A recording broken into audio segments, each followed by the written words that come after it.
Gracias, señor Barnier. Tiene la palabra.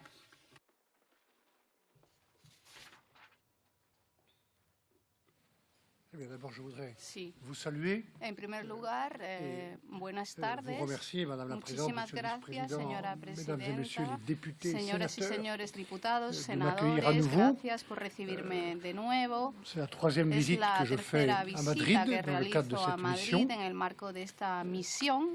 Quisiera dar las gracias también a los intérpretes que me permiten expresarme en mi lengua materna. Y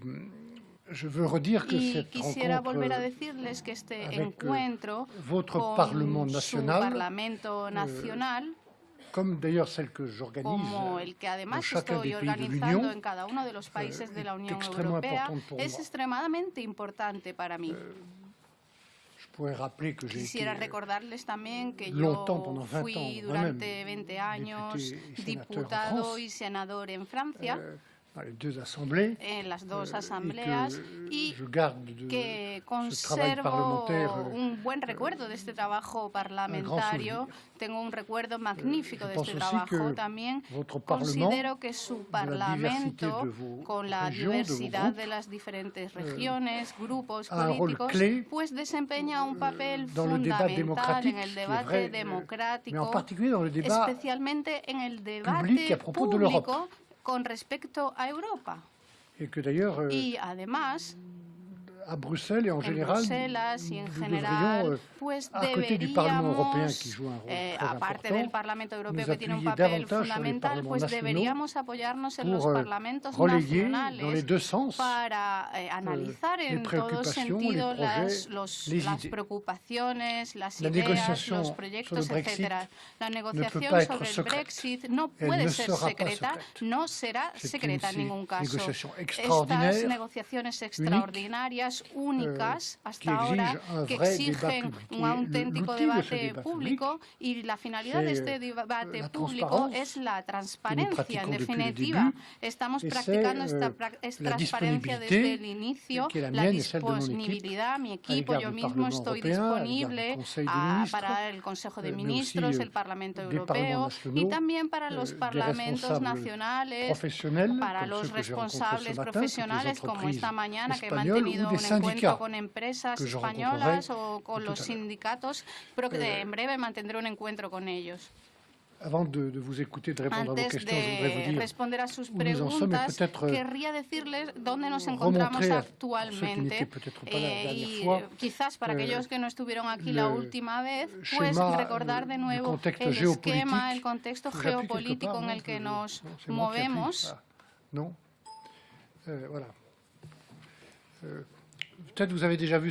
Quizás hayan visto este esquema en una ocasión anterior, pero aquí vemos claramente lo que representan los 28 países en su conjunto en la economía mundial. Es una proporción económica que está disminuyendo inexorablemente, simple y llanamente, porque en el mundo actual, que cambia permanentemente, pues a veces nos esperan, pero en general no van a quedarse esperándonos. Ni los chinos, ni India, ni Brasil, etcétera, se van a quedar esperando a los europeos. Por tanto, vean lo que representamos actualmente. El Reino Unido tan solo representa el 2,4% del porcentaje europeo. Esto demuestra además algo fundamental, y es que lo que nosotros no hagamos por Europa, nadie va a hacerlo en nuestro lugar. Nadie en absoluto va a hacerlo por nosotros. En la segunda gráfica se representa una historia interesante. Esta gráfica la hizo el señor David Cameron hace 5 años, cuando era primer ministro del Reino Unido. En ese momento yo era comisario del mercado interior, de servicios, y el señor Cameron quiso apoyarme en el desarrollo del mercado interior y demostrar a los británicos, a los ciudadanos de su país, que era fundamental permanecer unidos para contar, para que nos respetaran el mundo. Y por tanto, esta gráfica demuestra cuáles son los países europeos que todavía forman parte del top 10, por así decir, y también nos demuestra que en el ritmo de la evolución de unos y otros países cada década, pues uno de los países europeos que todavía permanece en el top 10 va desapareciendo de la gráfica hasta llegar a 2050, fecha en la que tan solo quedará Alemania y posteriormente no quedará ningún país en la gráfica. He completado además esta gráfica con las mismas cifras para demostrarle cuál sería la situación si permanecemos unidos. Si el Reino Unido sale de la Unión Europea, nosotros, los 27 restantes, apoyándonos en nuestro mercado único, seguiríamos estando entre los 3 o 4 países más ricos del mundo. Y esta es la situación geopolítica que nos encontramos en las negociaciones actuales, y creo que estas cifras demuestran que en el mundo actual pues debemos reflexionar y comprender cómo y por qué nos respetan los demás, cómo contamos en el mundo, por qué los demás continentes o países nos respetan. Pues porque tenemos la fuerza, los recursos, la población suficiente. Hay otros estados que podemos considerar continentes casi como China, India, los Estados Unidos, y ellos van a permanecer en la mesa de aquellos que van a organizar el orden o el desorden mundial.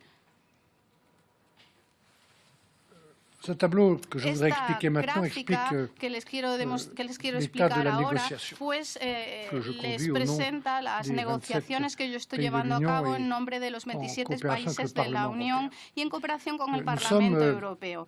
Ahora mismo, pues nos encontramos en enero de 2018 tras el Consejo Europeo de Asuntos Generales que tuvo lugar en diciembre y donde se tomó acta de la evolución de la negociación que comenzó en junio del año pasado, no hace prácticamente nada de tiempo. Y en esta primera etapa de la negociación que les expliqué cuando vine la última vez, pues marcamos como prioridad absoluta una serie de temas en los que la decisión británica de abandonar la Unión Europea es su elección soberana, que por supuesto respetamos, pues esta decisión ha creado mucha incertidumbre e incluso angustia. Y estos temas de incertidumbre pues se han convertido en la prioridad en la primera fase de las negociaciones. Por supuesto, en primer lugar, los ciudadanos, 4,5 millones de personas, muchos miles españoles que viven y trabajan en el Reino Unido y muchos ciudadanos británicos que viven y trabajan o pasan su jubilación aquí en su país, en España.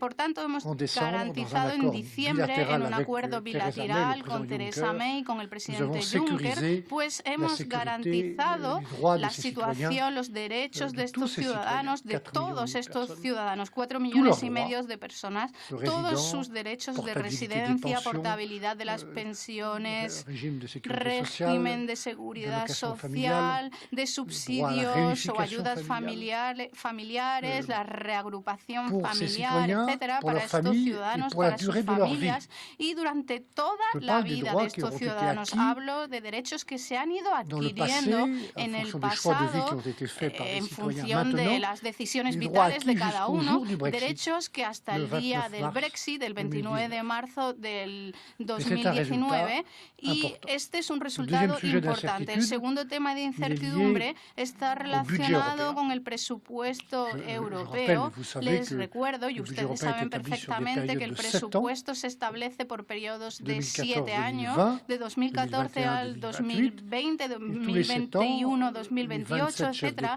Por tanto, cada 7 años los los jefes de Estado y de Gobierno, los parlamentos nacionales, se ponen de acuerdo sobre las propuestas de la Comisión, sobre las políticas para los próximos 7 años y, por supuesto, sobre los presupuestos. Y esta política se decide conjuntamente. Por tanto, creo que lo que se decidió en 2014, lo decidimos los 28, pues se tendrá que pagar hasta el final del periodo por los 28. Es un debate franco y difícil, pero hemos obtenido una declaración del gobierno británico. De hecho, Theresa May lo mencionó en Florencia. Van a asumir la totalidad de los compromisos asumidos. Todos los compromisos de política agrícola, presupuestaria y demás políticas relacionadas con las garantías que han asumido el Reino Unido con nosotros y nosotros con ellos, por ejemplo, las ayudas macroeconómicas a Ucrania, etcétera. Por tanto, es un buen resultado, pero como digo, a menudo no es un exit bill, no es un castigo, no es una penalización, no es una revancha. Simple y llanamente hay que saldar las cuentas como en una separación y hay que hacerlo a partir de una base objetiva, ni más ni menos. El tercer tema de incertidumbre es Irlanda, por supuesto. Evidentemente, la isla de Irlanda, tras el fin del conflicto entre protestantes y católicos, volvió la paz, la estabilidad, etcétera, y actualmente hay cooperación entre el norte y el sur, entre la República de Irlanda y el Ulster, que forma parte del Reino Unido, cooperación e incluso 140 puntos de cooperación que reciben la ayuda, que se marcan en el presupuesto europeo y por tanto ya no hay fronteras y todo el mundo pasa de un lado a otro con absoluta libertad. Uno puede estar en el Ulster y pasar sin problema a la otra parte de la frontera, las mercancías, las personas, los animales, etcétera, pero hasta el día en que una de las partes sale del derecho europeo, sale de la Unión y del mercado único. Por tanto, tenemos que garantizar la integridad del mercado único, el control como consumidores de los productos que salen y entran. Hay que garantizarlo sin crear otra frontera de nuevo. Este es el marco político en el que nos movemos, en el que hemos encontrado un acuerdo con los británicos para que reconozcan sus responsabilidades, porque ellos al salir de la Unión crean el problema y tienen que garantizar lo que llamamos el Good Friday Agreement, que ha reestablecido la paz en esta zona del mundo. Trabajamos, por tanto, en este marco político para encontrar soluciones técnicas y al final lo que queremos es que no haya fronteras. Este es el acuerdo de diciembre y a partir de aquí el Consejo Europeo me solicitó que continuara la negociación en muchísimos otros temas que no hemos precisado, teniendo en cuenta estos 3 grandes capítulos y comenzar la redacción del tratado del acuerdo de salida ordenada del Reino Unido. Esta es la franja amarilla que seguirá hasta octubre de 2018, es decir, unos 10 meses. Tenemos que concluir este trabajo con un tratado formal. En este tratado, a partir de esta base jurídica, pues habrá una segunda parte que concierne la transición. La señora May, en su discurso de Florencia, pidió un periodo de transición durante el cual ella pudiera preparar a la administración británica para esta nueva situación de país tercero, y hay muchas cosas que hacer y además un tiempo en el que se pudiera negociar nuestra relación futura. El Consejo Europeo marcó un acuerdo de principios a partir de esta petición, que es importante para los británicos y también para nosotros, por supuesto. Y yo, al final de este mes, aproximadamente el 29 de enero, autorizado por el Consejo de Asuntos Generales, con la presencia de los ministros de Asuntos Exteriores, pues empezaré la negociación para esta transición y la Comisión Europea hecho una propuesta que se llama Negotiating Directive para decir con claridad que esta transición será corta. Proponemos que comience el 30 de marzo del 2019 y que concluya el 31 de diciembre del 2020 y que al final la perspectiva financiera plurianual, lógicamente, pues que sea simple y que consista en mantener el status quo económico, a pesar de que el Reino Unido salga de la Unión y de las instituciones europeas el 30 de marzo. Durante este periodo, hasta el 30 de diciembre del 2020, pues seguirá beneficiándose del mercado interior, de todas las políticas europeas, pero también seguirá contribuyendo a las políticas europeas y se beneficiará de ellas. Y durante este periodo, evidentemente, se respetarán las 4 libertades, especialmente la circulación de personas, y el acuerdo de justicia seguirá siendo válido.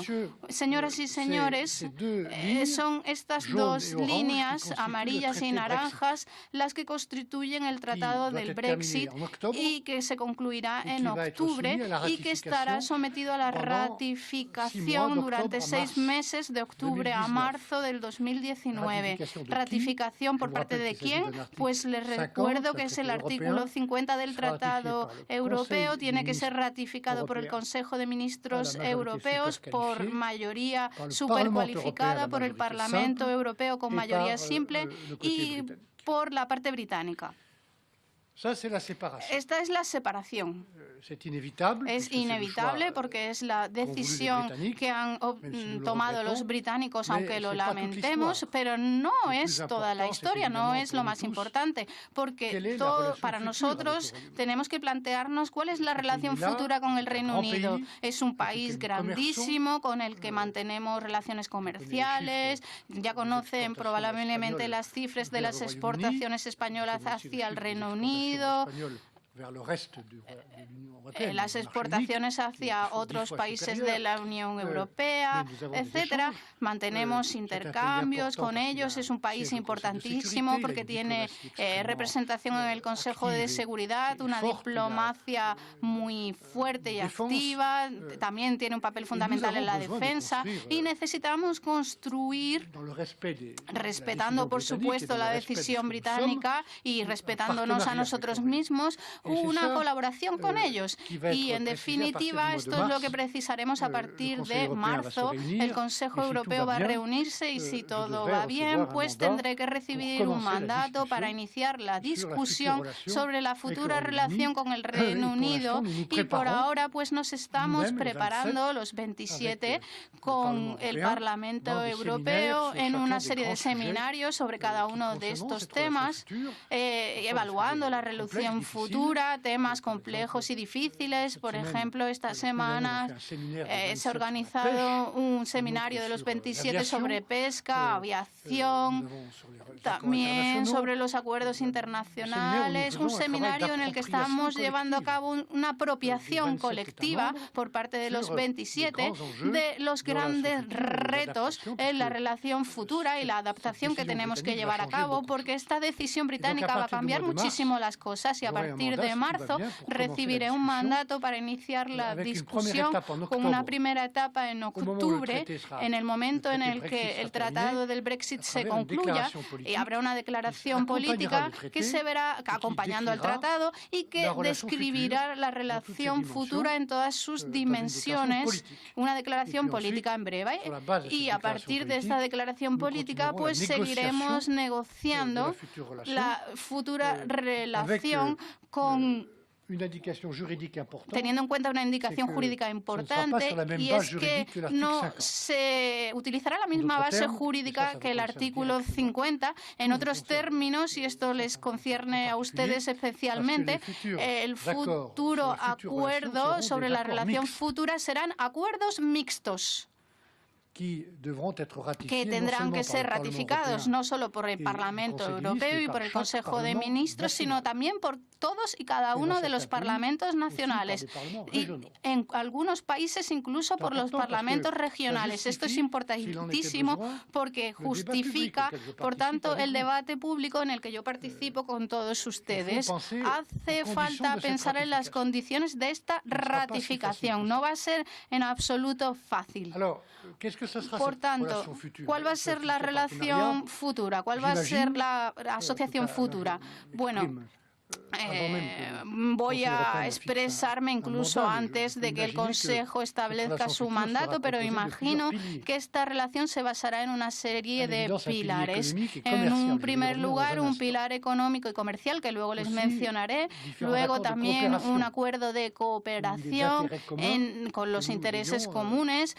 Nos interesa a todos que tengamos una asociación con el Reino Unido. Ya he hablado de la aviación, de la pesca, pero también se puede hablar de la cooperación con las universidades, que es muy interesante actualmente y que tendrá que continuar con un marco financiero y jurídico diferente. También hago referencia a la cooperación en los laboratorios, Erasmus, etcétera. Un tercer pilar, la cooperación en materia de lo que llamamos en inglés Home Affairs o asuntos de interior, cooperación civil, judicial, etcétera. Y por último, una cooperación sostenible con los británicos para la seguridad y la defensa y la política de extranjería entre la Unión y ellos, porque además continuaremos o ellos continuarán manteniendo una cooperación bilateral tal y como existe actualmente entre España y el Reino Unido, Francia y el Reino Unido, y que se lleva a cabo muchas veces en el marco de la OTAN. En este caso se habla de cooperación bilateral. Por ejemplo, en el campo de la defensa, con el apoyo de su país, pues están superando muchísimos hitos en el marco de la defensa. Estos son los pilares en los que tenemos que fijar nuestras posiciones. Recibiré las directivas en marzo y esperamos que el Reino Unido se exprese y diga qué es lo que quiere realmente. Posteriormente veremos si aceptamos o no estas propuestas, teniendo en cuenta nuestra esencia. En cuanto al pilar económico, quiero explicarles un poco cómo se prepara la negociación. Aquí ven una diapositiva que yo presenté el 15 de diciembre a los jefes de Estado y de Gobierno, y en esta diapositiva puse como una escalera. Ven la escalera, una escalera que se puede bajar y subir, porque las escaleras en definitiva uno puede bajar y subir. Bueno, pues he puesto las líneas rojas británicas tal y como las han expresado hasta ahora, tal y como lo ha expresado la señora May. El Reino Unido sale de la Unión, no quiere reconocer el papel del Tribunal de Justicia, quiere tener autonomía de negociación comercial. No quiere reconocer la libertad de circulación de las personas. No quiere contribuir al presupuesto europeo. He tenido en cuenta objetivamente todas las guidelines, las líneas rojas británicas, y las he añadido aquí para demostrarles a ellos mismos que con estas líneas rojas tan estrictas pues están cerrándose las puertas. Ellos mismos se cierran las puertas, no somos nosotros. Aquí ven las banderas de los países y todos estos modelos están a su disposición. Cada uno tiene sus derechos y obligaciones correspondientes. En nuestras relaciones con los países terceros tenemos nuestras exigencias, por ejemplo, la integridad del mercado único, que es nuestro bien común, las 4 libertades, que son indivisibles, especialmente la circulación de las personas, la autonomía de decisión de los 27, actualmente 27, y el papel del Tribunal de Justicia. Por tanto, respetando nuestra esencia, al igual que respetamos la decisión británica, pues tendremos que aplicar las líneas rojas y tendremos que adaptarlas a los diferentes modelos. Aquí ven escalón por escalón y ven que al final tan solo tenemos un modelo disponible si tenemos en cuenta las líneas rojas británicas, que es el Free Trade Agreement, tal y como lo firmamos recientemente con Canadá o con Corea y que actualmente estamos negociando con Japón. Este es el único modelo disponible, pues cada uno de estos acuerdos es diferente, por supuesto, porque se tiene en cuenta lo que es Japón o Corea, pero son modelos de Free Trade Agreement que evitan las barreras aduaneras, simple y llanamente. Quisiera concluir con un punto fundamental, que es una de las condiciones para la futura ratificación de este acuerdo, porque probablemente sea un acuerdo que se les presentará a ustedes. En el pasado, pues hemos firmado 30 o 35 acuerdos comerciales con unos 60 países del mundo. Cada uno de estos acuerdos se ha negociado en un contexto y en un proceso de convergencia con estos países. Nos hemos ido acercando los unos a los otros. En el caso británico, sin embargo, sucede justamente lo contrario. Estamos totalmente integrados en el mercado único. Ellos lo conocen perfectamente porque lo hemos construido juntos desde hace 44 años. Ellos han tenido muchísima influencia en las reglas y finalmente han decidido divergir a partir de marzo del 2019 o a final del periodo de transición. El asunto que se nos plantea es ¿qué va a dar lugar a esta divergencia? ¿Será una divergencia controlada y razonable? ¿O, sin embargo, será una herramienta de competencia reglamentaria, de dumping, contra los derechos sociales, contra los derechos medioambientales, los derechos de los consumidores que hemos construido conjuntamente en la Unión? ¿Un dumping fiscal contra las empresas de la Unión? Hace unos días escuché al ministro americano de Comercio, el señor Ross, que vino a Londres y siempre les prestó muchísima atención a los americanos y decía, ¿quieren converger con nosotros? Pues por supuesto les abrimos los brazos, pero para eso tendrán que divergir de los europeos. Y de hecho puso un ejemplo que yo conozco bastante bien porque hace unos años fui ministro de Agricultura en mi país y él puso el ejemplo de los pollos clorados. El pollo, tal y como se cría en los Estados Unidos antes de exportarlo, pues hay que sumergirlo en cloro por motivos sanitarios. Y estos no son los métodos de los europeos. Nosotros tenemos un método diferente. Nosotros estamos orgullosos de nuestro modelo de diversidad alimentario, que no es en absoluto el mismo del de los americanos. Les pongo este ejemplo simplemente para demostrar que hay una serie de normas, pero que también hay detrás de estas normas hay modelos de sociedad que hemos adoptado conjuntamente respetando la diversidad de cada uno de nuestros países, el modelo alimentario, la economía social de mercado, el sistema de salud, la protección social, los mercados financieros, el control financiero. Nosotros no tenemos por qué fragilizar este modelo. Es nuestro modelo, no se lo imponemos a nadie. Los británicos ahora, al abandonar la Unión Europea, van a abandonar este modelo de control y quizás se acerquen a los americanos y a otros. Es un asunto fundamental porque condiciona el modelo de cooperación que pondremos en marcha y las normas que estableceremos para evitar la competencia reglamentaria o el dumping.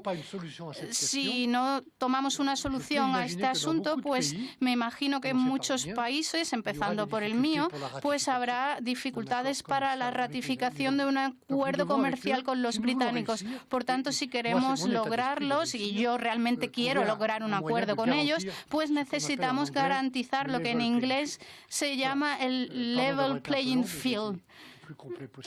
Bueno, he sido muy breve, pero mi objetivo era presentarles dónde nos encontramos actualmente y quedo a su disposición.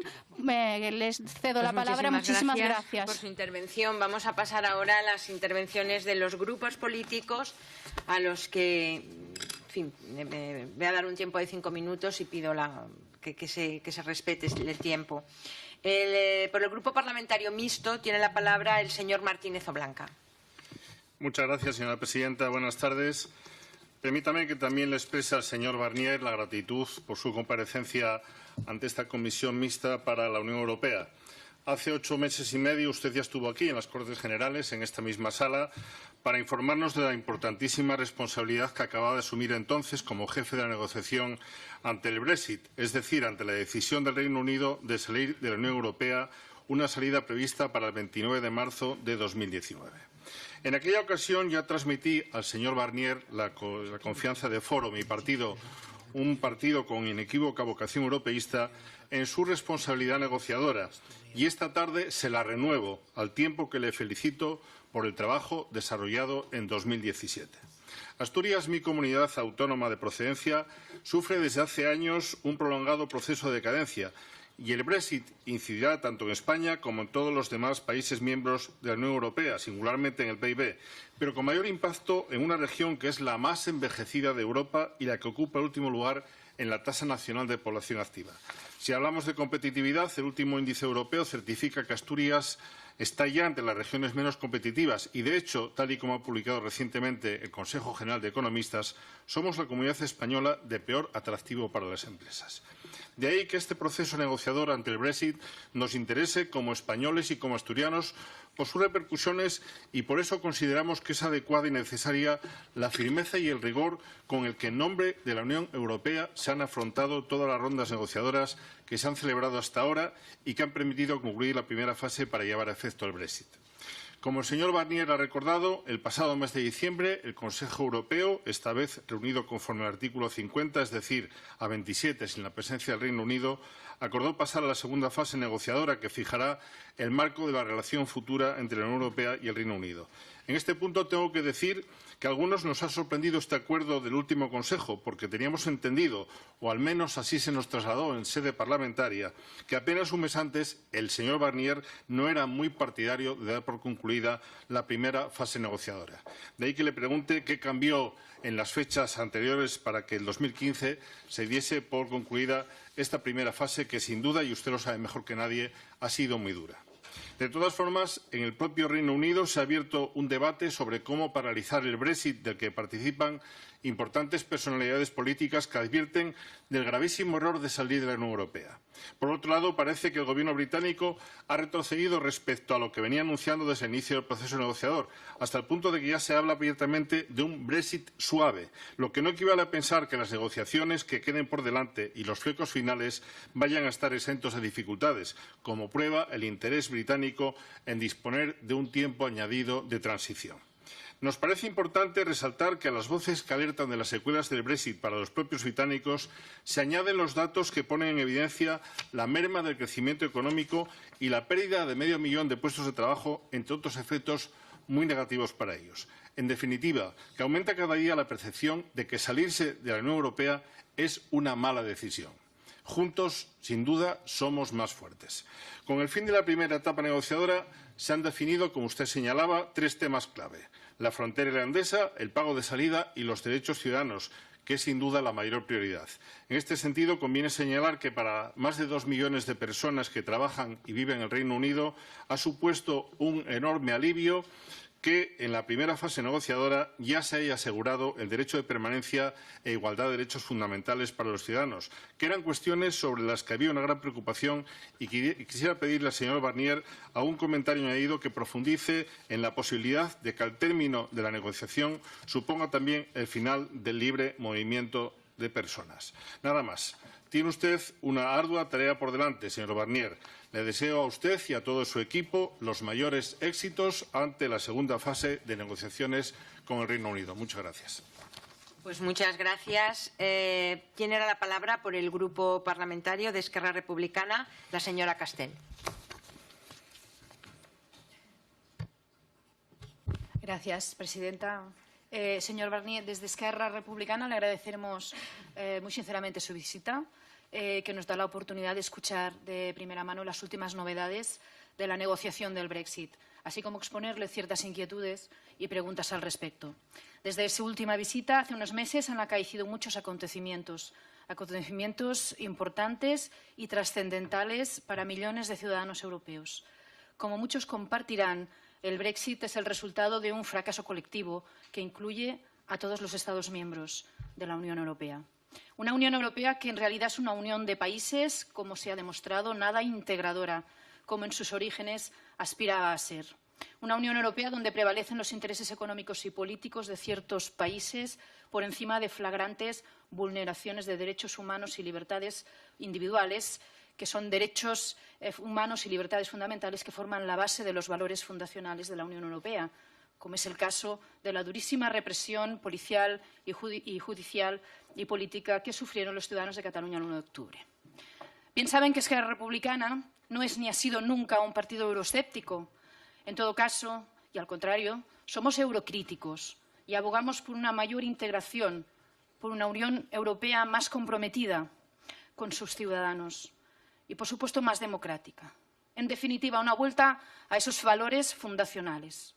Respecto al Brexit, la Unión Europea encara esta segunda fase de negociación, que es dura e incierta, en la que se deben cerrar los interrogantes claves del proceso de salida, diseñar la transición y trazar la futura relación entre el Reino Unido y la Unión Europea, como usted nos ha explicado.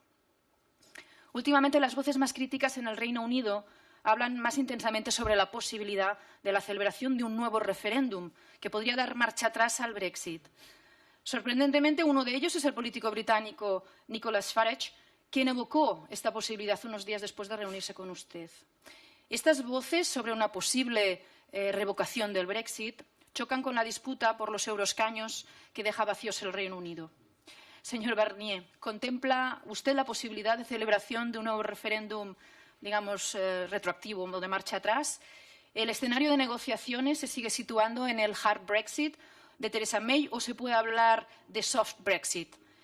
Es cierto que se está poniendo sobre la mesa de negociaciones la posibilidad de que el Reino Unido pueda llegar a obtener, bueno, un poco usted lo ha aclarado, lo del acuerdo comercial especial con la Unión Europea tras el Brexit, como ha sugerido el mandatario galo esta semana.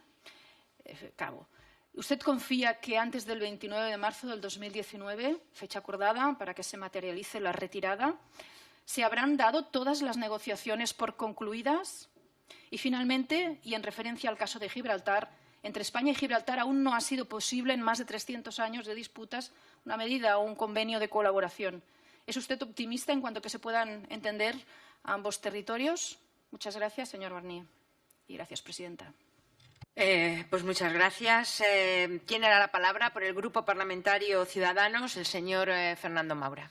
Gracias, presidenta. Y quiero empezar felicitando en nombre de mi grupo al señor Barnier y a todo su equipo negociador por la excelente tarea que están desarrollando.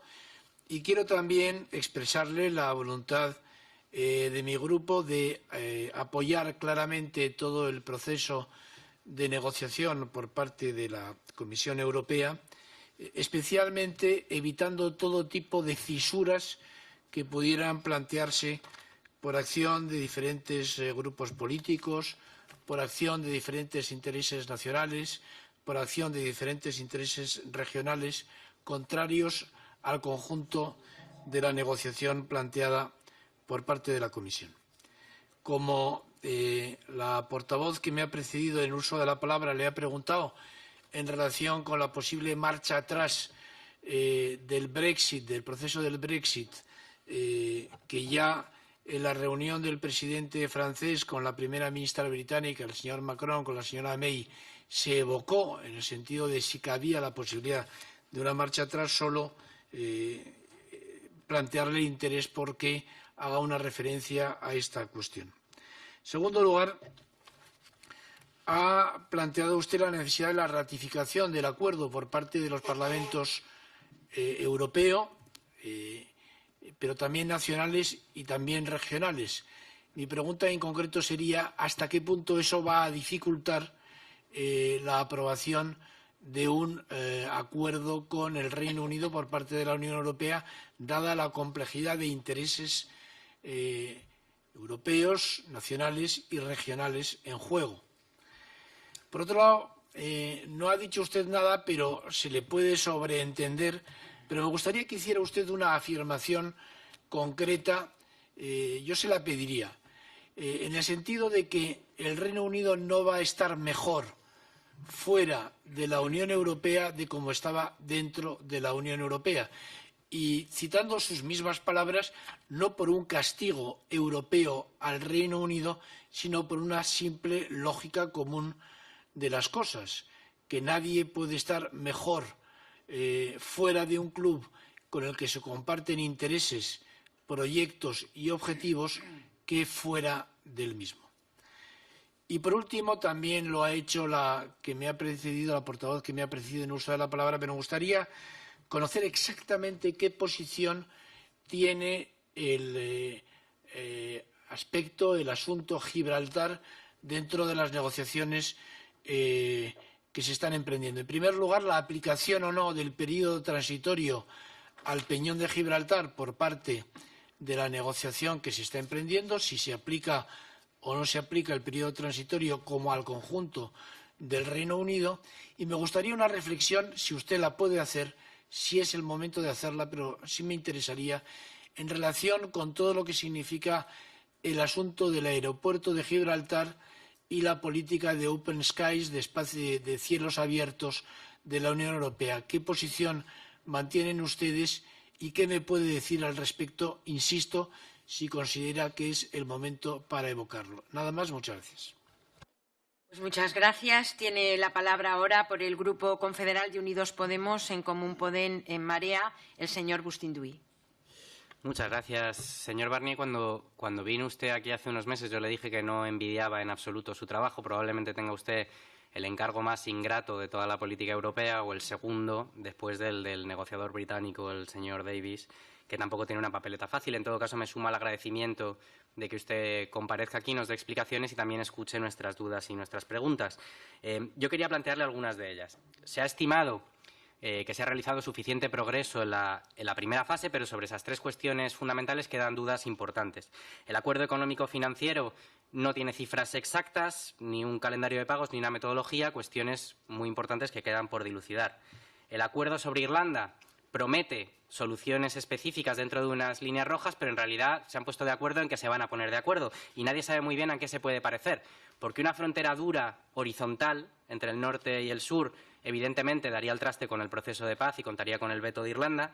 Una frontera dura, vertical, entre el Reino Unido e Irlanda, tendría claramente el veto de los unionistas radicales, de los que depende la estabilidad del gobierno de May, y una frontera blanda de algún tipo, con algún tipo de relación, tipo la que mantenemos con Noruega, parece no estar sobre la mesa porque también desata tensiones internas dentro de ese gabinete, con lo cual resulta difícil hoy en día imaginarse a qué se puede parecer ese acuerdo al que se han comprometido en plazos tan estrechos. El punto esencial, los derechos ciudadanos. Básicamente se ha aceptado una versión de la propuesta británica que implica que los ciudadanos y las ciudadanas comunitarias tendrán que pedir la residencia durante un plazo de 2 años en el Reino Unido. Hay una dificultad logística. Aun con el refuerzo de 3.000 funcionarios que ha puesto en marcha el Reino Unido, aunque trabajaran 365 días al año, el Home Office tendría que procesar 5.000 solicitudes al día, cuando ahora mismo están procesando entre 40 y 60. Parece logísticamente difícil. Asimismo, los solicitantes de ese permiso tendrán que poder probar, demostrar que no tienen antecedentes o que no han estado abusando del sistema, categoría que es también maleable y está poco definida. Además, dependerán de la decisión de un sistema judicial británico que solo este año, mientras usted hacía el duro trabajo de negociar con ellos, ha deportado a 5.000 comunitarios, tiene un 27% de tasa de denegaciones y un 10% de errores. Mucha confianza esto no inspira a los millones de personas que dependen de que se cierre este proceso. Tampoco se sabe cómo vamos a poder garantizar que estos acuerdos o estas decisiones no sean fácilmente reversibles en cuanto se cierre ese acuerdo. El acuerdo cita en una expresión que se ha hecho muy famosa que las Cortes británicas, los tribunales británicos tendrán que tener due regard, una especie como de atención debida a las decisiones del Tribunal de Justicia de la Unión Europea y que durante 8 años habrá un mecanismo para poder consultarle a ese tribunal decisiones importantes. Pero nadie sabe muy bien qué quiere decir due regard que parece una fórmula abstracta, ni qué sucederá después. Nosotros entendemos la dificultad de este proceso y entendemos que hay muchos intereses en juego. Intereses de Estados, intereses de capitales, de grandes empresas, intereses de fuerzas también que han hecho del discurso xenófobo uno de sus principales vectores discursivos, pero entienda que desde la perspectiva de los intereses de los ciudadanos y ciudadanas que residen allí y cuyo futuro profesional, familiar, depende de qué vaya a pasar, sigue habiendo motivos y sigue habiendo razones para la incertidumbre, cuando no para la angustia. Tras 6 rondas de negociación, vemos que no hay nada parecido a una certeza que se pueda transmitir a la ciudadanía que pueda aplacar esa incertidumbre y, por tanto, siguen siendo, en cierto modo, rehenes del proceso y de ese famoso eslogan que se repite permanentemente de que hasta que no haya acuerdos sobre todo, no hay acuerdos sobre nada. La pregunta que se hacen las familias, en este caso españolas, pero también las británicas que viven aquí es, bueno, y si no hay acuerdos sobre todo, ¿qué va a pasar con esos 4,5 millones de personas? Y nosotros lo hemos planteado desde el principio. Nuestra opción sería separar el acuerdo sobre los derechos de la ciudadanía, mejorable o no, con las matices que haya que hacerlo, separarlo del devenir del resto de las cuestiones que son tremendamente complejas. Eso es anteponer los intereses de la ciudadanía a todos los demás y creemos que es una decisión política que habría que tomar. Sobre la segunda fase, solo un comentario. Sobre el marco de relaciones post-Brexit, sobre el que hay grandes dudas y directrices todavía muy abstractas y muchas complejidades. Pero usted lo ha mencionado aquí, el señor Davis lo dijo claramente, que el modelo del CETA, del acuerdo comercial con Canadá, podría ser un paradigma sobre el que trabajar. Usted ha hecho aquí elogio, y se lo reconocemos, de la transparencia y de que exista un debate público. Bueno, pues el CETA es justo el paradigma de todo lo contrario, el paradigma de negociaciones secretas donde intereses vitales para la economía y la sociedad se han mantenido al margen de ese debate público. Si el acuerdo comercial se enfoca en esa dirección, en una dirección de regímenes paraconstitucionales o paranormativos, en el que existen tribunales que están fuera de las jurisdicciones ordinarias, en el que se dan procedimientos normativos sin participación ni control democrático, que está probado que tienen un impacto, y usted ha mencionado el caso francés, pero en España lo conocemos también, sobre el tejido productivo, los pequeños productores, o sobre la reducción de estándares, usted lo ha mencionado, sanitarios o laborales, pues además de la cuestión de la dificultad de los plazos, de las competencias y de los muchos intereses que hay en juego, si el CETA es el modelo para ese acuerdo, yo presagio una dura resistencia democrática a su viabilidad. Para no extenderme más, me quedo aquí agradeciéndole de nuevo que nos dé la oportunidad de poder plantearle estas cuestiones. Pues muchas gracias. Tiene ahora la palabra por el Grupo Parlamentario Socialista el señor Zaragoza. Muchas gracias por su nueva comparecencia, señor Barnier. En su comparecencia de mayo de 2017 nos anunció un calendario negociador que tenía 2 fases. La primera, las condiciones de la salida del Reino Unido, y la segunda, las de la nueva relación. Y hoy nos ha vuelto a explicar un nuevo calendario, el mismo calendario. Y nos ha explicado calendario, fechas, datos, pero de contenidos casi nada. Ha concretado poco los contenidos. Ha explicado los criterios, pero en los contenidos muy poco nos ha concretado. Y por eso, como verá, aquí compartimos la mayoría de los intervinientes las inquietudes y las preocupaciones, que quizás no compartamos tanto las soluciones. Pero sí que es evidente que la preocupación común que tenemos todos se ha visto en las diversas intervenciones. En la primera fase, que ha concluido este año, se concretaba en la negociación de los acuerdos sobre los derechos de las personas, el pago del cheque del Reino Unido y el acuerdo de la frontera Irlanda del Norte, que usted ha explicado, que el 15 de diciembre el Consejo anunció un principio de acuerdo. Así que le voy a hacer varias preguntas. ¿Considera que ese acuerdo garantiza los derechos sociales, sanidad, desempleo, jubilaciones de los ciudadanos europeos y británicos, más allá del de residencia? Usted sabe que la decisión británica de abandonar la Unión crea mucha incertidumbre, como aquí se ha explicado. Esos 4,5 millones de personas, 3,2 millones de ciudadanos europeos que trabajan y viven en el Reino Unido, de los cuales 400.000 son españoles, y 1,2 millones de británicos que viven en la Unión Europea, mayoritariamente en España. ¿Cree que el principio de acuerdo garantiza la reciprocidad, la no discriminación y la continuidad de los derechos de estos ciudadanos? ¿Cree que el acuerdo sobre el pago del cheque británico garantiza los compromisos presupuestarios de la Unión Europea? ¿Considera que la primera fase está bien cerrada o los flecos que quedan pendientes ponen en riesgo el acuerdo final? ¿Es posible que se haya cerrado esa primera fase para no bloquear la negociación de la segunda y definitiva? ¿Nos podría decir en qué ha cedido la Unión Europea y en qué el Reino Unido en esta primera fase? ¿Qué flecos han quedado sueltos? Y en esta segunda fase, que debería estar cerrada en octubre de este año, ya sabemos qué tipo de relación quiere tener el Reino Unido con la Unión Europea. Usted nos ha explicado con su cuadro los diversos modelos, pero ¿sabemos qué es lo que quieren realmente? ¿Es una relación de modelo noruego, de modelo suizo, o quizás se está contemplando con modelos como el de Canadá? El Reino Unido ha decidido abandonar el mercado único y la unión aduanera con todas sus consecuencias. Nuestra posición es clara. No puede haber libre circulación de bienes si no hay libre circulación de ciudadanos.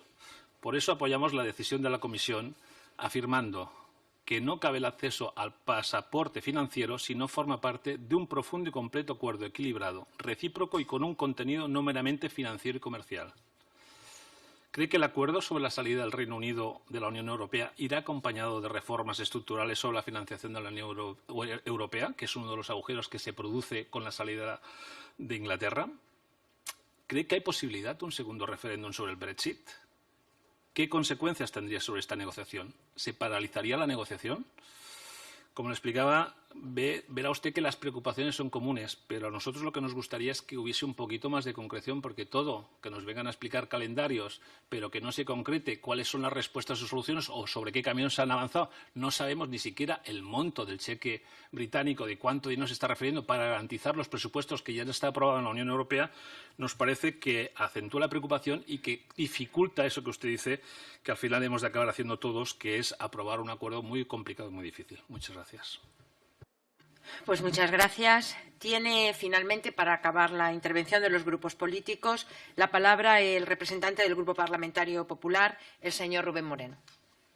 Muchísimas gracias, señora presidenta. En primer lugar, me gustaría dar la bienvenida al señor Barnier y agradecerle esta segunda visita a esta comisión en menos de 8 meses. Es un placer contar con su presencia y atender sus explicaciones, pero transmite también la importancia que deben tener y tienen los parlamentos nacionales en los asuntos que afectan a nuestra Unión. Y concretamente quiero destacar el valor que tiene para esta ponencia creada al efecto de estudiar las consecuencias del Brexit tanto en la Unión Europea como en nuestro país. Por cierto, una Unión Europea tan respetuosa, tan democrática y tan tolerante que acepta sin inmutarse las barbaridades que se pueden llegar a decir tanto sobre la propia Unión como sobre nuestro país, como esta tarde ha hecho usted, señora Castel, en esta comisión. Este es un momento de especial relevancia, después de que el pasado diciembre el Consejo Europeo constató realizados los avances suficientes en la primera fase de estas negociaciones, decidiendo así dar paso hacia la segunda fase y previamente al Consejo de Asuntos Generales de enero, que se avanzará en unas directrices de negociación adicionales sobre las disposiciones transitorias. Queremos agradecerle el gran esfuerzo y todo nuestro apoyo como jefe negociador y a todo su equipo por el gran trabajo que están llevando a cabo en el seno de estas complicadas negociaciones, en busca del mejor acuerdo y de una retirada ordenada, sin perder de vista la importancia de minimizar, en todo caso, la incertidumbre que pueda representar para ciudadanos, empresas y Estados miembros.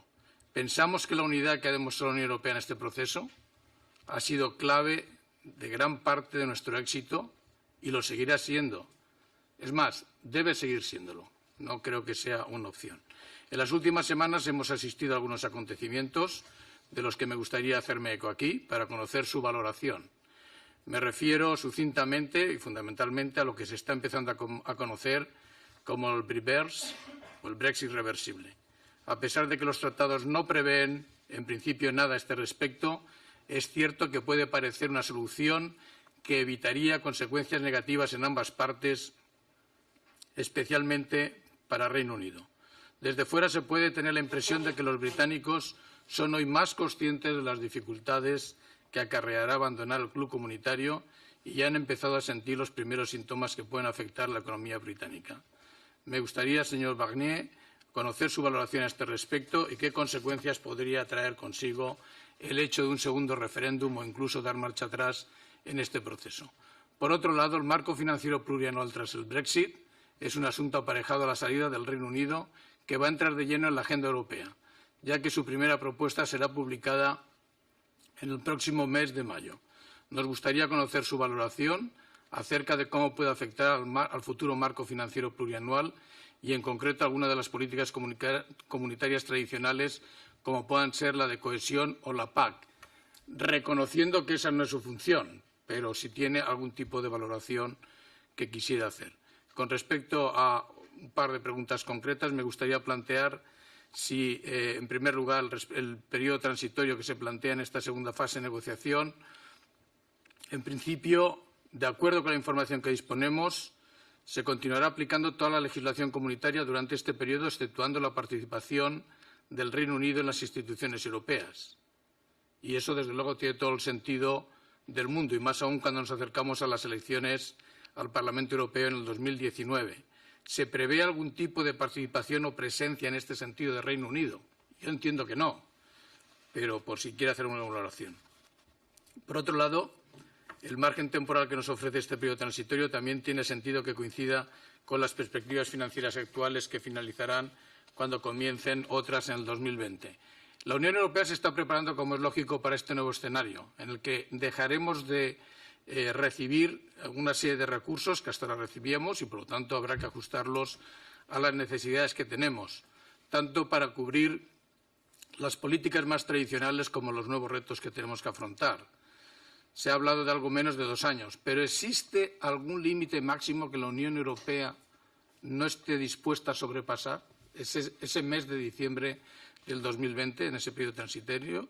Y, finalmente, me gustaría preguntar sobre los acuerdos internacionales que Reino Unido ha firmado como parte de la Unión Europea con terceros países, como pueda ser, por ejemplo, el recientemente aprobado CETA, o sensu contrario, aquellos que el Reino Unido firmó con algunos países que son Estados miembros en este momento. Tanto en un caso como en otro, ¿podría Reino Unido estar obligado en unos casos o en otros, es decir, los que ha firmado como parte de la Unión Europea o los que firmó antes de ser parte de la Unión Europea con los países, con los Estados miembros? En todo caso, reitero nuestro agradecimiento por la presencia de nuevo aquí, señor Barnier, en esta comisión y, desde luego, por la extraordinaria labor que está haciendo en esa negociación. Muchísimas gracias. Muchas gracias. Bueno, señor Barnier, como verá, son muchísimas las preguntas. Tiene usted la palabra para responder a todas las que pueda y a las que también le tenga disponibilidad de su tiempo. Señora Presidenta, en primer lugar, muchísimas gracias a todos los portavoces por su pertinencia a las preguntas, por su atención que están prestando a todos los pasos de esta negociación, y además espero que esta no sea la última vez que vengan. Si ustedes lo desean, podré venir en otras ocasiones para seguir con este debate a favor de la transparencia y para que el proceso sea todo un éxito. Señor Martínez Oblanca mencionó su región, Asturias. Yo conozco bien la situación. Como saben, en mi primer mandato de comisario con el señor Prodi, hasta 2004 fui comisario de política regional. Me encargué de las políticas de apoyo, solidaridad que acompañan el desarrollo de las regiones españolas, y me acuerdo, por ejemplo, de la situación de Extremadura y otras regiones, y por tanto hay que prestar muchísima atención para que se mantengan estas políticas que son magníficas, una de las políticas concretas de la Unión Europea, que demuestran que la solidaridad no es una mera palabra, sino que representa 380 millones de euros en un periodo de 7 años. Por tanto, voy a responder también algunas preguntas sobre el presupuesto futuro. Esta política regional se debatirá.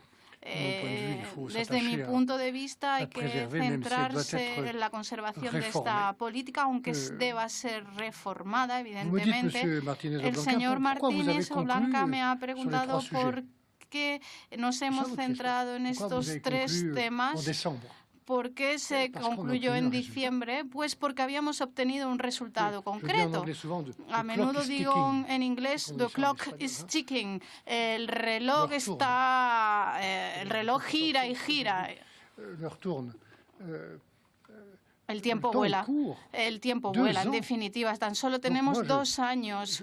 Por tanto, yo no voy a retrasar aún más el proceso. Yo, lamentablemente, como ciudadano, como político, lamento la decisión de los británicos de abandonar la Unión, porque es una debilidad para todos, porque nos debilita a todos. Respetamos esta decisión y ahora hay que ponerla en marcha en el marco de un tratado que es muy claro, nuestro tratado. 2 años desde el momento en el que la señora May mandó su carta en marzo del 2017 hasta el 29 de marzo del 2019, 2 años después, ellos salen en esa fecha. Por tanto, es algo absolutamente increíble esta negociación. Esta negociación es complejísima. 44 años de integración. El señor Moreno hace un momento hablaba también. Señor Moreno, sí, hace un momento estaba hablando de los tratados internacionales. Por poner un ejemplo de la complejidad, 750 acuerdos internacionales.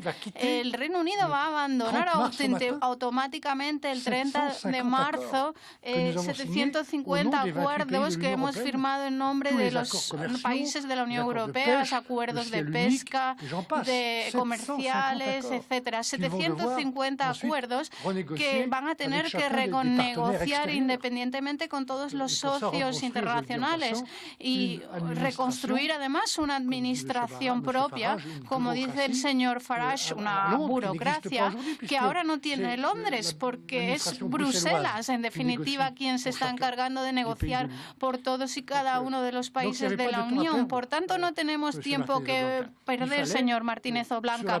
A partir del progreso que ya hemos constatado, y le prometo que no habríamos constatado este progreso si no fuera real, pues propusimos al Consejo Europeo que se avanzara. Y ahora tenemos que vigilar, evidentemente, que se respetan los derechos de los ciudadanos, que son nuestra prioridad, también el presupuesto, Irlanda, etcétera. Y todo esto debe traducirse en el proyecto de tratado que voy a presentar en las próximas semanas para consolidar jurídicamente la totalidad de los avances que ya hemos constatado en este report. Se me ha hablado del Brexit suave o más duro, soft o hard Brexit, se ha mencionado aquí. El hard Brexit es un no deal. Es no tener un acuerdo, que no haya un acuerdo en definitiva, y esta no es nuestra posición. Pensamos que nos interesa a todos y especialmente al Reino Unido, pues conseguir un acuerdo y una salida ordenada en lugar de una salida desordenada sin un acuerdo concreto. Por tanto, una vez que el Reino Unido ha puesto estas líneas rojas tan estrictas que ya han visto anteriormente, pues estas líneas evidentemente no son muy soft, no nos dejan muchos márgenes, y nosotros tenemos nuestra propia identidad a partir de la que hemos construido el mercado único y la Unión Europea durante estos 44 años con los británicos, y de hecho ellos han tenido un grado de influencia destacadísimo en las reglas de las que nos hemos dotado y ellos las conocen perfectamente. La transición, además, la hemos propuesto. La señora Castell ha mencionado este punto, pues consta en las propuestas de la Comisión que se someterán al Parlamento y al Consejo de Ministros de Asuntos Exteriores la próxima semana. Hemos propuesto un periodo entre marzo del 2019 y diciembre de 2020 para centrarnos en las perspectivas financieras. Sé que es un periodo muy breve, pero nadie tiene interés en que la volatilidad, la incertidumbre, la inseguridad continúe. Todos necesitamos seguridad, lo necesitamos los ciudadanos de la Unión, los británicos, necesitamos certidumbre. Por tanto, si trabajamos bien, tendremos que utilizar este periodo de transición para prepararnos para el futuro. En cuanto a los ciudadanos, que también se ha mencionado anteriormente, lo mencionó el señor Bustinduy en su intervención, el acuerdo sobre los ciudadanos que figura en el report, en el joint report, conserva los derechos de los 4,5 millones de personas durante toda la vida, tanto de los británicos como los europeos, durante toda la vida, estos 4,5 millones de personas. Y ahora se va a incluir en el tratado. Y hemos obtenido un reconocimiento recíproco de todos los derechos. Señora Castel, entre otros puntos, usted ha mencionado algo interesantísimo, importante, y es que hay que entender por qué los ciudadanos británicos han optado por este voto y por qué en otros países hay votos de ira o de protesta, porque existe la sensación de que uno se queda al margen del progreso y Europa no le protege y por tanto opta por expresarse. Al escucharle, creo que hay que distinguir entre el populismo y hay que distinguir el populismo del sentimiento popular. Y nosotros nos interesa escuchar y entender el sentimiento popular. Hay que tener en cuenta ciertas cosas, hay que cambiar ciertas cosas, evidentemente, en Bruselas. Y los responsables europeos han entendido perfectamente el mensaje. Cuando escucho, y de hecho le recomiendo que escuche el discurso de Juncker o de Macron, otros discursos que pronuncian dirigentes de diferentes opciones políticas, y en todos ellos aparecen reflexiones y propuestas de cambio. De hecho, yo les recomiendo que se tenga en cuenta el sentimiento popular, pero también estos discursos. Además, esta es una de las lecciones del Brexit. También están las consecuencias del Brexit. Yo me encargo en su nombre de gestionar estas negociaciones, de estas consecuencias en las negociaciones, pero también tenemos que reflexionar sobre estas lecciones. Por ejemplo, desde hace unos años estamos revisando las bases de la Unión Europea, las bases de la Unión que se aplicaron durante muchísimos años, y recientemente ha habido un excesivo ultraliberalismo. Yo creo que se han cometido excesos y de hecho yo he trabajado sobre estos excesos cuando era comisario encargado del mercado. Me encargué de construir una regulación teniendo en cuenta la hoja de ruta del G20 tras la crisis financiera que afectó a España y así como a otros países de la Unión Europea. Señora Castel ha planteado una pregunta, al igual que el señor Maura, Zaragoza o Moreno, sobre el segundo referéndum, hacer un segundo referéndum, dar marcha atrás. Señora Castel, yo he mantenido un encuentro con el señor Farage hace unos días. Mi despacho siempre está abierto. Mantuve un encuentro estimulante con él, un debate fructífero. He mantenido encuentros con gente que está a favor y en contra del Brexit. Intento entender las diferentes posturas, pero en ningún momento se ha hablado de un segundo referéndum. El señor Farage no ha mencionado esta posibilidad. Él es bastante claro en sus postulados. De hecho, él dijo a los periodistas que habló conmigo en francés. Dijo a los periodistas, no es cierto. Hablamos en todo momento en inglés. Yo no sé si entiende francés, pero en ningún momento habló conmigo en francés. Hablamos en inglés. Desde luego, esto es un problema suyo y yo no voy a pronunciarme sobre este segundo referéndum. Yo soy negociador para la salida del Reino Unido. Estoy organizando la salida ordenada del Reino Unido y es una decisión de los ciudadanos del Reino Unido. Esta es mi misión, simple y llanamente. Yo no voy a pronunciarme al respecto. Este no es mi papel. El Reino Unido puede elegir la vía que decida soberanamente para la ratificación del acuerdo, la vía parlamentaria, la vía de referéndum, etcétera, pero yo no voy a pronunciarme al respecto. Un punto que quiero, una reflexión a los cuatro que me han planteado este asunto. Desde que recibimos la carta de May en marzo, de la señora May en marzo, el proceso ya no es unilateral. Hasta ese día era unilateral porque solo concernía a los británicos. Unilateralmente ellos decidieron abandonar la Unión y podían comunicarnos unilateralmente su decisión. Tenían que comunicárnosla o no. El día que recibimos esta carta, el proceso ya no fue unilateral, sino que se convirtió en un proceso colectivo. Y todo cambio general en el orden de este proceso, pues es una decisión colectiva, 27 más 1, 27 por unanimidad, y 1 al margen. También se me preguntó si se podía concluir un acuerdo comercial en el marco del modelo canadiense, japonés o coreano. Cada uno de estos acuerdos es diferente del otro, pero es un marco que tenemos fijado. Yo creo que sí que se puede firmar un acuerdo de este tipo con un acuerdo que es muy parecido a nosotros. Tenemos que firmar un acuerdo comercial, es una de nuestras prioridades durante la transición, durante el periodo de transición. Comenzaremos las discusiones en marzo, si así me lo solicita el Consejo. También se me ha planteado una pregunta sobre Gibraltar. El señor Maura mencionó la situación de Gibraltar. Gibraltar sale de la Unión a la misma vez que el Reino Unido y, por tanto, no es un punto que figure en las negociaciones, al menos desde mi punto de vista.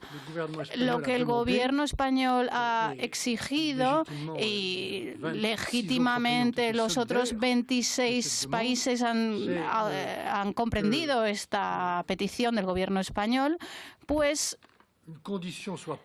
es que se plantee una condición al Reino Unido para que todo acuerdo en el periodo de transición pues se aplique también a Gibraltar, y esta condición es que exista un debate bilateral entre el gobierno español y el gobierno del Reino Unido.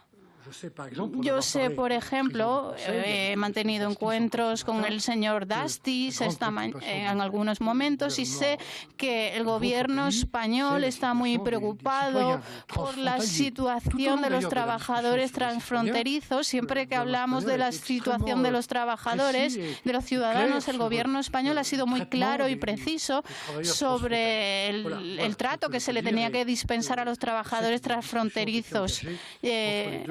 Y sé que hay además una serie de debates entre ambos gobiernos en el marco del Consejo Europeo de diciembre. Señor Maura, gracias por su confianza. Cuando ha hecho alusión a May y a Macron, creo que es interesante. Macron, lo que él dijo, yo lo hablo a menudo con él, es que lamentamos todos y cada uno de nosotros la decisión del Reino Unido, pero cuando decimos la puerta está abierta, porque esto consta en las normas que ya les he mencionado, pues sí, la puerta está abierta, pero nosotros seguimos lamentando esta decisión, aunque la tenemos que respetar. Es una decisión soberana. También se ha dicho que es difícil la ratificación, pero sí, evidentemente que es difícil. Todos los elementos de esta negociación son dificilísimos y complejísimos, pero hay una norma, señor Maura, que es fundamental y que yo tengo en cuenta en mi mandato, y es que al final del camino, al final de las negociaciones, cuando concluya la totalidad del proceso, pues la situación de un Estado tercero, y el Reino Unido se convertirá en un Estado tercero, no podrá ser en ningún caso igual o mejor que la de los propios miembros de la Unión Europea. Esto tiene que quedar claro. Hay que decirlo alto y claro. La mejor relación con la Unión Europea es formar parte de ella, ser miembro con todos los derechos y obligaciones que eso conlleva. Esto es una norma clara y, de hecho, se está teniendo en cuenta en las negociaciones. Señor Bustinduy, no se me había olvidado la mención que hizo la última vez. Ya sé que no desearía estar en mi lugar, pero si yo estoy en este lugar es porque lo he aceptado. No he venido a quejarme, es un trabajo apasionante, es una discusión histórica. sé que plantea muchísimos retos, pero yo simplemente deseo ser útil. He aceptado este trabajo, que es muy original, que necesita transparencia, y es un proceso que quiero decirle que está siendo muy transparente, y es algo absolutamente nuevo que un negociador venga aquí a Madrid y al resto de los parlamentos nacionales. Yo creo que es un método muy novedoso. Yo se lo propuse al señor Juncker y él me apoyó, pero es un método muy novedoso. Sigue habiendo mucho trabajo por hacer en cuanto a Irlanda. Sí, hay mucho trabajo por hacer. Hay que fijar las responsabilidades, sobre todo la del Reino Unido, que es cogarante del Good Friday Agreement y tiene que aportar soluciones porque es responsable de la situación en la que nos encontramos. También se ha mencionado un punto importante, es el registro de los ciudadanos, de los 3,5 millones de personas que están en el Reino Unido, entre ellos muchos españoles. El Reino Unido no sabe quiénes son estas personas, por tanto va a tenerlas que inscribir, que registrar para garantizar sus derechos. Lo que hemos obtenido en este Joint Report es que el procedimiento sea simple, no muy oneroso, que cueste unos 70 libras aproximadamente, y que sea un proceso proporcionado. Tiene que ser simple, tenemos que inscribir esta simplicidad en el tratado. No puedo... Evidentemente, el gobierno británico quiere verificar los antecedentes penales de las personas, pero también queremos que nosotros hemos exigido al gobierno británico que sea un proceso simple para los ciudadanos. Disregard, que se ha mencionado. Esto quiere decir que los tribunales británicos que interpreten el derecho en función del acuerdo que se inscriba en el derecho británico, el acuerdo se inscribirá en el derecho británico. De hecho, el acuerdo sobre los ciudadanos formará parte del derecho británico. En caso de que haya apelaciones, pues los tribunales británicos tendrán que someterse también a la legislación europea, o tendremos que construirla si no existe. Para eso tenemos un plazo de 8 años. Nuestros servicios jurídicos han hablado de un periodo de 8 años cuando no exista jurisprudencia a este respecto, para que los tribunales británicos puedan apelar o hacer recurso al Tribunal de Justicia Europeo. De hecho, los británicos van a tener que elaborar un tribunal para que puedan acogerse los ciudadanos europeos que viven allí.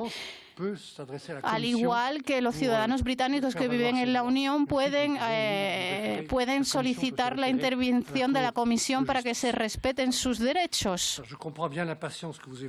Sé que este tema les apasiona muchísimo. En su papel de parlamentario creo que es necesario que expliquen la situación a los ciudadanos. De hecho, la mejor base legal para garantizar los derechos es el acuerdo de salida. Vamos a tener en cuenta todos estos derechos en el propio tratado.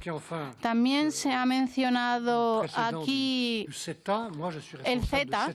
Yo soy responsable de esta negociación, no de otra. Y en esta negociación, con el apoyo de Tusk y de Juncker, yo he solicitado la mayor transparencia posible durante todo el procedimiento. Señor Zaragoza, me ha sorprendido su primera observación. Se lo digo cortésmente. Se me ha dicho que no había contenido en mis gráficas. Por favor, dedícale el tiempo necesario a estas diapositivas. Lea también, por favor, el Joint Report. Tiene 15 páginas, 96 párrafos con contenido. No es un documento general de 1 o 2 páginas, son 15 páginas con puntos negociados sobre los ciudadanos, las soluciones financieras, Irlanda, y todo ello forma parte del tratado, la base del tratado. Por tanto, no se me puede acusar de que no haya contenido. La Comisión Europea ha propuesto para el periodo de transición una serie de ideas que tendrán que ser adoptadas por el Consejo de Ministros, una serie de directivas de negociación que son muy precisas. Créame. Y, de hecho, señor Zaragoza, los derechos de los ciudadanos se garantizarán tal y como consta en el Joint Report, que lo hemos aprobado recíprocamente, y no habrá discriminación para los ciudadanos. Por supuesto, hay un riesgo, mientras que el tratado de salida ordenada no se haya ratificado, siempre habrá un riesgo. Y estamos hablando de febrero de 2019, cuando concluya el proceso de ratificación. Se me ha hablado también de las cesiones o concesiones. No se hacen cesiones en el caso de los derechos de los ciudadanos. Simple y llanamente se les reconoce, no se cede. De hecho, yo reconocí también el papel del negociador británico. No se hacen concesiones sobre los fondos regionales. Por ejemplo, se ha mencionado aquí Asturias. Se paga simple y llanamente porque uno ha adoptado compromisos y formaba parte del grupo de los 28. También se me pregunta qué modelo prefiere. Bueno, yo estoy esperando las propuestas británicas, pero ya les he mencionado las líneas rojas que ellos nos han planteado. Gracias, señor Moreno, también por su apoyo en este acuerdo del Joint Report. Hemos hecho un paso adelante porque se está empezando a organizar una salida ordenada en vez de desordenada. Nos acercamos más a esta salida desordenada en vez de desordenada. Algunos de ustedes, el señor Zaragoza, también ha hablado del presupuesto futuro, pero esta no es mi responsabilidad. Yo tengo una función muy precisa. Yo fui ministro de Agricultura y hay políticas que me interesan, pero van a faltar 10.000 millones de euros a partir de 2021. Habrá 10.000 millones menos en el presupuesto europeo, que es la contribución neta del Reino Unido. Por tanto, tendremos que reformar el presupuesto teniendo en cuenta estos 10.000 millones de euros menos. ¿Cuál será la presencia del Reino Unido en el sistema institucional? Saldrán de las instituciones, pero en ciertos comités donde ellos tienen intereses particulares, pues quizás estén presentes. He intentado responder a todos ustedes. Veo que me están diciendo que tengo que concluir porque tengo una reunión con los sindicatos. Muchísimas gracias.